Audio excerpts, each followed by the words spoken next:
Chapter 23. The Glory of Parayan in the Jyeshtha month. Om Shri Ganeshaya Namaha. Sutta is narrating the glory of listening to the Parayan of the Mudgal Puran. Sutta said, a Brahmin named Sumati from the Galva lineage was afflicted with leprosy. He suffered from severe pain caused by the disease. O Brahmin, pus, blood and sweat oozed from the wounds of his body. The wounds were infected with maggots. A foul smell emanated from it. Fed up with life, he decided to commit suicide.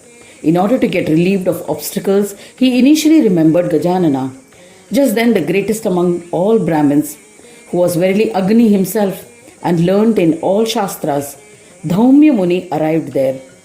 Seeing him, Sumati bowed to him with respect and started weeping. Maharshi Dhaumya consoled and the distressed Sumati.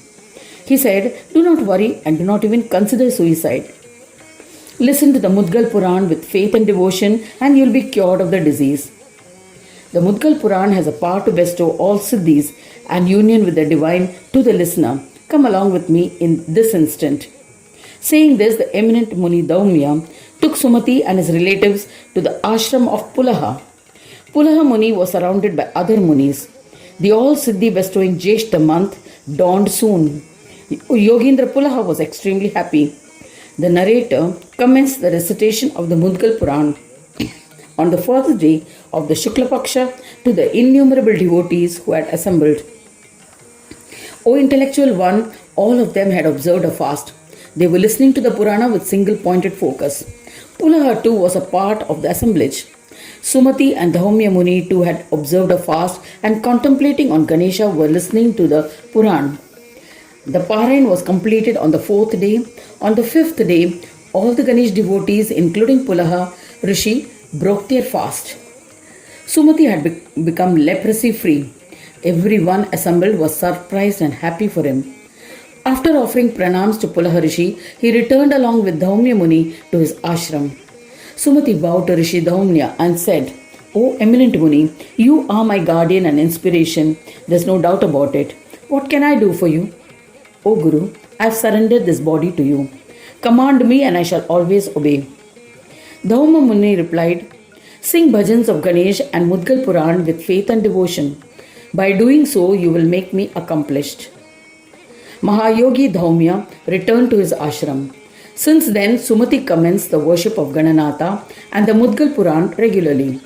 After indulging in the desired pleasures of this world, in the end he merged into the Supreme Brahma.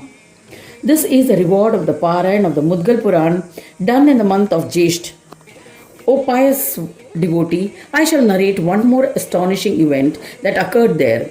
Please listen to it. Pulaha Rishi was happily conducting the Parayan of the Mudgal Puran. A Chandala, an outcast or a wicked person, who was wandering as he pleased, arrived there. He stood far away and was engrossed in trying to figure out what the commotion was about. At that distance, he heard just one word from a shloka of the Puran that grants protection to its devotees. He was surprised. He had come of his free will and in the same manner, he went on his way. O Muni, he continued to live the sinful life that he had led earlier. When he died, Yamadutas came immediately and presented him to Yamaraj. They bowed to Yamaraj and awaited his orders. Chitragupta is the one who maintains an account of all the sins and merits earned by people. He apprised Yama of the good and bad deeds of the evil man. He said, O Maharaj, it is true that this Chandal has committed many sins. O Lord, he has not done even a single good deed in his lifetime. But he has listened to one word of the Mudgal Puran. I have presented a complete account of his sins and merits. Now, O Maharaj, please abide by the rules and mete out the punishment you consider appropriate. Hearing the calculations of Chitragupta, Yama contemplated on Gajanana and pondered as to what judgment was appropriate. Just then a celestial announcement instructed him, O Dharmaraj, give this Chandal a glimpse of Naraka. Give him a warning and send him to Swarga. The mighty Yama happily obeyed as commanded. Yama deported him to Swarga and ensured that he will be able to indulge in all the pleasures of heaven. A miraculous event transpired. Ganesh Dutas arrived and took him to Swananda Loka. Dharma and all other devas were astonished. Such are the rewards earned when one listens to even just one word of one sloka of the Mudgal Puran. What more need I say? A person who listens to the Parayan of the Mudgal Puran during the month of Jyeshtha will indulge in all the pleasures of this world and in the end ascend to Swananda Loka. It is impossible to describe all such incidences, even if I were to narrate for 1,000 years. Hence, I have narrated just one event in brief. Thus ends the 23rd chapter titled The Glory of Parayana during Jyeshtha month in the 9th Khand of the Purana Upanishad, Srimad Mudgal Puran, describing the legends of yoga dedicated to Shri Gajanana. End of chapter 23.